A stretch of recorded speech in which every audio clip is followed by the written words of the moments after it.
Hello friends, welcome to Indian study पर आपका स्वागत है। दोस्तों, आप सभी लोग जानते हैं यूपी पुलिस कांस्टेबल की फाइनल आंसर की आना है और फाइनल आंसर की आने के बाद आपका रिजल्ट आएगा और रिजल्ट के बाद आप ये समझ लीजिए आपको ज़्यादा समय नहीं दिया जाएगा और आपसे डॉक्यूमेंट वेरिफिकेशन के लिए बोल दिया जाएगा। ठीक है, तो मैं आपको जानकारी के लिए बता दूं कि आपको कौन कौन से डॉक्यूमेंट की आवश्यकता है। तो आप इस वीडियो को एंड तक जरूर देखिएगा। जिसके पास डिग्री नहीं है वो भी इस वीडियो को देख लीजिएगा। ठीक है, और 10th 12th की मार्कशीट में अगर कोई गलती है, आपके पिताश्री के नाम में गलती है, माता जी के नाम में कुछ गलती है या आपके खुद के नाम में गलती है, तो कोई भी गलती हो तो आप उसको लेकर के परेशान हो रहे हो तो आप इसके लिए भी पूरी वीडियो एंड तक दे सकते हैं। ठीक है, लेकिन आप सभी लोग जानते हैं कि यूपी पुलिस एसआई की मैंने लगातार अपने चैनल पर तैयारी करवाई है ना। ऐसे ही मैं यूपी पुलिस कांस्टेबल और यूपी लेखपाल की तैयारी करवाऊंगा। फिलहाल यूपी पुलिस कांस्टेबल के बारे में बेस्ट बुक बता रहा हूँ, उस बुक के बारे में जान लो, फिर पूरे डॉक्यूमेंट्स में आपको बता देता हूँ एक एक करके। दोस्तों, आप सभी लोग जानते हैं मुख्यमंत्री श्री योगी आदित्यनाथ जी ने 26,744 पदों पर यूपी पुलिस कांस्टेबल के पदों के लिए वैकेंसी बहुत ही जल्द आने वाली है, उन्होंने खुद बताया था एक प्रेस कॉन्फ्रेंस में। तो ऐसे में आप लोगों को जरूरत होगी एक बेस्ट बुक की। तो यूपी पुलिस कांस्टेबल के लिए चक्षु पब्लिकेशन कांस्टेबल भर्ती के लिए बेस्ट बुक लेकर के आया है, जो आपके लिए बहुत ज़्यादा यूजफुल होगी। यूजफुल क्यों होगी और ये बेस्ट क्यों है अदर बुक से, वो भी मैं आपको समझा देता हूँ। ठीक है, क्यों? क्योंकि सबसे पहले तो इस बुक में 3,000 से ज़्यादा क्वेश्चंस आपको देखने को मिल जाएंगे। फिर अब ये क्वेश्चंस आप लोगों के लिए यूजफुल हैं या नहीं, तो आपको 5 सॉल्व पेपर देखने को मिल रहा है जो last year UP police constable में पूछे गए थे। अब यहाँ से आपको ये फायदा मिल जाएगा कि पिछली साल या लास्ट टाइम जो एग्जाम हुए थे वहां पे किस तरीके के क्वेश्चंस पूछे गए थे, तो वो यहाँ से पता चल जाएगा आपको और फिर उसके अकॉर्डिंग आप इनमें से तैयारी कर सकते हो। और सबसे अच्छी बात क्या है वो देख लीजिए, ये जो बुक है बिल्कुल सिलेबस के अनुसार जो है वो तैयार की गई है। ठीक है, जिसमें 37 38 क्वेश्चंस आपको देखने को मिलते हैं। ठीक है, और इसकी विषय सूची आप देख सकते हैं, देख लीजिए, जिसमें समान हिंदी के लगभग सभी टॉपिक दिए हुए हैं। ठीक है, समान ज्ञान के सभी टॉपिक दिए हुए हैं, उसके बाद मैथ्स के सभी टॉपिक दिए हुए हैं और रीजनिंग के भी इसमें सभी टॉपिक दिए गए हैं। ठीक है, तो यहाँ से आप अपनी प्रिपरेशन कर सकते हैं। अब आप लास्ट ईयर का पेपर देख रहे हैं 2019 का, तो इसमें आपने सब कुछ देख लिया लगभग। ठीक है, लेकिन कुछ डाउट आपके हैं, 150 में से 150 तो आप कर नहीं पाओगे क्योंकि कांस्टेबल में 150 क्वेश्चंस आते हैं। ठीक है, वो तो कर नहीं पाओगे आप, कुछ में तो डाउट निकलेगा, तो आप जाओगे सर आंसर की तरफ। हम आंसर की तरफ गए। अब जिस जिस भी क्वेश्चंस में आपको डाउट है तो देखो विद एक्सप्लेनेशन इन लोगों ने आंसर की दी हुई है, तो आप लोग एक्सप्लेनेशन के साथ जो है वो आंसर की दे सकते हैं। तो इसलिए ये यूपी पुलिस कांस्टेबल के लिए बेस्ट बुक है। आप इसको ऑफलाइन मार्केट और ऑनलाइन मार्केट दोनों जगह से परचेस कर सकते हैं, कहीं भी कोई दिक्कत नहीं है।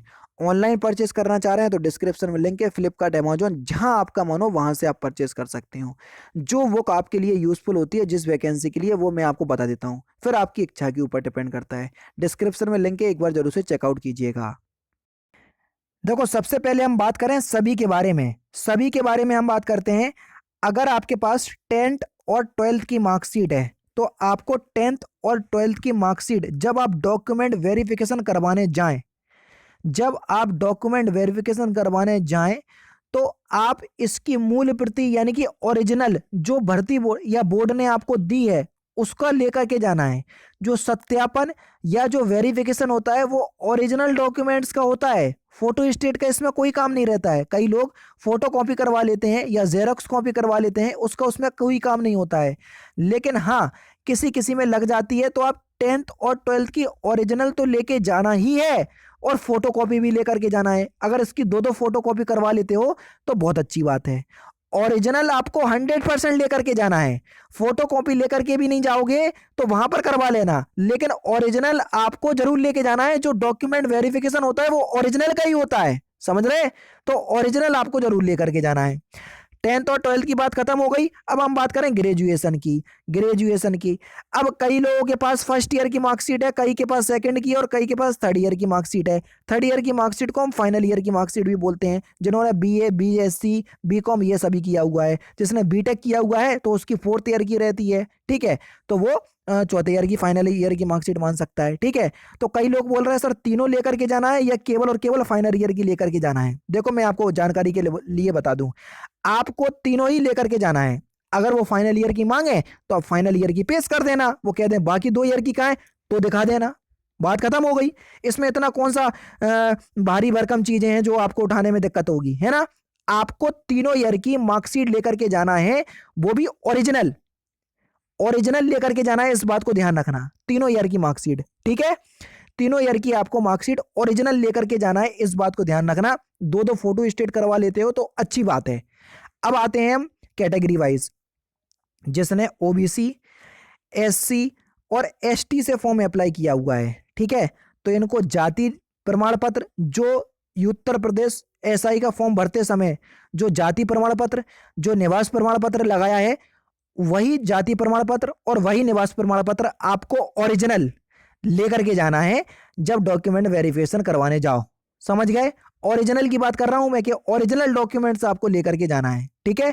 बार बार ओरिजिनल इसलिए बोल रहा हूं कि डॉक्यूमेंट वेरिफिकेशन में कई बच्चे फोटोकॉपी लेकर के पहुंच जाते हैं। अरे भैया, यहां पर जो आपका डॉक्यूमेंट वेरिफिकेशन होता है वो ओरिजिनल का होता है, ठीक है, फोटोकॉपी का कोई काम नहीं होता है, ठीक है।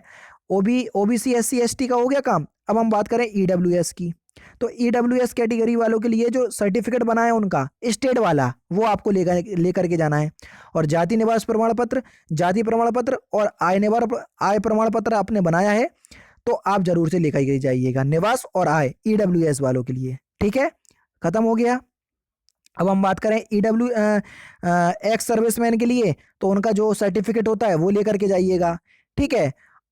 ये सारा चीज हो गई। अब जो एडिशनल चीजें आपको लेकर के जाना है, एडिशनल चीजें क्या, यानी कि ओबीसी, एससी, एसटी कैटेगरी से हो जाति और निवास आपको लेकर के जाना है, ईडब्ल्यूएस से हो तो आपको निवास और आय लेकर के जाना है, ठीक है। 10th-12th की मार्कशीट लेकर के जाना है, ग्रेजुएशन की फाइनल ईयर की मार्कशीट के साथ साथ तीनों ही ईयर की मार्कशीट लेकर के जाना है। अगर आपके पास डिग्री नहीं है, देखो अभी आपके पास टाइम भी है, डिग्री नहीं है, क्योंकि डिग्री जो है वो आपको जब आपने ग्रेजुएशन किया होता है उसके 3 साल बाद आपका विश्वविद्यालय आपको देता है डिग्री। अगर आपके पास नहीं है तो अब अपने विश्वविद्यालय यानी कि यूनिवर्सिटी जाओ, वहां से आप प्रोविजनल डिग्री बनवा सकते हैं। जिस देश से प्रोविजनल डिग्री बनाई जाती है उसके 6 महीने तक जो है वो बिल्कुल मान्य होती है, ठीक है। अगर आपके पास डिग्री नहीं है तो प्रोविजनल डिग्री बनवा सकते हैं। अगर आपका यूनिवर्सिटी पास में ही है, आपको ज़्यादा दिक्कत नहीं है, तो मैं कहूँगा कि आप जा करके जरूर से बनवा लें, ठीक है। और अगर आपको कहीं दूसरे स्टेट में जाना पड़ रहा है या आपको दिक्कत होगी तो मैं आपसे बोलूंगा कि आप नोटिफिकेशन का वेट करें। जब आपका सिलेक्शन हो जाए डीबीपीएसटी के लिए, जो भी क्राइटेरिया होगा उसके अकॉर्डिंग अगर आप बनवा सकते हो डिग्री तो आपको बहुत कम समय मिलेगा उस दौरान, तो आप तब बनवा सकते हैं। ये केवल और केवल आपके ऊपर डिपेंड करता है। आप कमेंट में मेरे से पूछोगे सर मेरे पास डिग्री नहीं है, मुझे यहाँ पर जाना पड़ेगा, वहां पर जाना पड़ेगा, तो मैं क्या करूं, तो इस क्वेश्चंस का आंसर मैं नहीं दे पाऊंगा, इससे अच्छा आंसर आप खुद दे सकते हैं। अगर उन्होंने मांग लिया कंपलसरी तो आप कहोगे सर आपने सही बोला था, अगर उन्होंने कंपलसरी नहीं मांगी तो आप मेरे को बोलोगे सर आपने बेकार में भगाया। तो इसलिए मैं आपसे कहूंगा ये केवल और केवल आपके ऊपर डिपेंड करता है, आपको जैसा ठीक लगे आप अपनी इच्छा अनुसार कर सकते हैं, ठीक है। चलिए अब हम बात करें एडिशनल चीजों की। आपका आधार कार्ड है, आधार कार्ड जो आधार कार्ड है, आधार कार्ड आपको ओरिजिनल लेकर के जाना है और 2 फोटो कॉपी करवा लो, जेरॉक्स कॉपी, तो और अच्छी बात है, ठीक है। साथ में बेसिकली मैं आपको बता दूं जितने भी आप डॉक्यूमेंट लेकर के जा रहे हैं उनकी बस 2 फोटो कॉपी करवा करके चलना, ठीक है। अब जो आपका एडमिट कार्ड आएगा डीबीपीएसटी का, डीबीपीएसटी का जो एडमिट कार्ड आएगा उस एडमिट कार्ड की भी जेरॉक्स कॉपी आपको लेकर के जाना पड़ेगी, समझ रहे हैं। जो डीबीपीएसटी का एडमिट कार्ड आएगा उस एडमिट कार्ड की भी आपको जेरॉक्स कॉपी लेकर के भी जाने पड़ेगी, ठीक है। इससे पहले वाला जो आपका एग्जाम वाला एडमिट कार्ड आया अगर वो ना भी हो तो एक चल जाएगा, लेकिन जो डीबीपीएसटी का एडमिट कार्ड आएगा उसकी फोटो कॉपी आपको लेकर के जाना पड़ेगी आपके डॉक्यूमेंट वेरिफिकेशन में, ठीक है। अब हम बात करें आपने जो फॉर्म अप्लाई किया था यूपी पुलिस कांस्टेबल का, यूपी पुलिस कांस्टेबल का जो यूपीएसआई का जो फॉर्म अप्लाई किया था, यूपी पुलिस कांस्टेबल का नहीं, उत्तर प्रदेश सब इंस्पेक्टर का जो फॉर्म अप्लाई किया था उस फॉर्म का भी एक पूरा कॉपी आपको लेकर के जाना पड़ेगी, समझ रहे। इतना आपसे डॉक्यूमेंट वेरिफिकेशन में मांग सकता है डॉक्यूमेंट वेरिफिकेशन करने वाला। ठीक है, बाकी जैसे ही पूरा नोटिस आएगा मैं बता दूंगा। हालांकि बिल्कुल जो ऑफिशियल नोटिस आएगा तो एक वीडियो और बना करके मैं बता दूंगा। फिलहाल जितना मैंने बताया ये मस्ट है। हाँ, एक चीज और, जो फोटो आपने लगाई है, जो फोटो आपने फॉर्म भरते समय लगाई है, उसकी कम से कम 5 से 10 कॉपी बनवा करके रख लो। जो फोटो आपने फॉर्म भरते समय लगाई है उस फोटो की 5 से 10 कॉपी बना करके रख लो। समय समय पर काम पड़ेगी। बल्कि मैं क्या लूँ कि अगर वो नहीं होता 32 फोटो निकलती हैं, तो अगर आपने वही बनवा ली तो और अच्छी बात है, फिर तो कोई दिक्कत ही नहीं है। 32 बनवा लो सीधी सीधी, समझ रहे, फिर तो कहीं दिक्कत ही भी नहीं होगी। अच्छा, कई बच्चों के साथ 10th 12th में या तो पिताजी का नाम गलत है, या तो सर माता का नाम गलत है, या फिर सर मेरा खुद का ही नाम गलत है। बाकी सारी मार्कशीटों में ठीक है।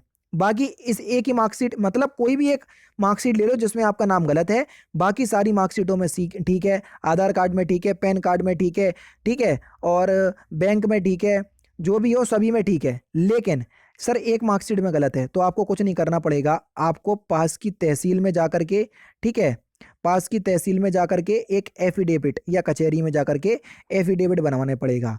एफिडेविट में आप एक स्टाम्प खरीदेंगे 10-15 रुपए वाला है, उसमें ये लिखवाने पड़ेगा कि ये जो मार्कशीट है इसका नंबर ये इतना है, ठीक है, ये मार्कशीट में मेरा नाम गलत है, लेकिन मैं ये शपथ लेता हूँ कि ये जो मार्कशीट है वो मेरी ही है। समझ रहे, इस तरीके से वो जहाँ आप जाओगे तो वो खुद बना देंगे, पूरा मैटर उनके पास रहता है। ठीक है, तो ये सारी चीजें आपको मस्ट बिल्कुल बनवानी ही पड़ेंगी। अगर आपके पास इनमें से जो भी डॉक्यूमेंट नहीं है तो आप तुरंत में डॉक्यूमेंट बनवा लें। इसलिए मैंने आज से 20 से 25 दिन पहले ये वीडियो बना ली, क्योंकि आज से 15 से 20 दिन बाद या 25 दिन के बाद आपको इस वीडियो की बहुत जरूरत पड़ेगी। समझ गए, तो ये सारे डॉक्यूमेंट्स है जो कि मैंने आपकी आज की इस वीडियो में पूरे बता दिए हैं। तो दोस्तों फिलहाल की वीडियो में सिर्फ इतना ही। अगर आपको वीडियो पसंद आए तो प्लीज़ दोस्तों वीडियो को लाइक कीजिए, शेयर कीजिए, और साथ ही साथ हमारे चैनल को सब्सक्राइब करना ना भूलें, क्योंकि मैं रोजाना इसी तरह की वीडियोस आप लोगों के लिए लाता रहता हूँ। नमस्कार दोस्तों, जय हिंद, जय भारत।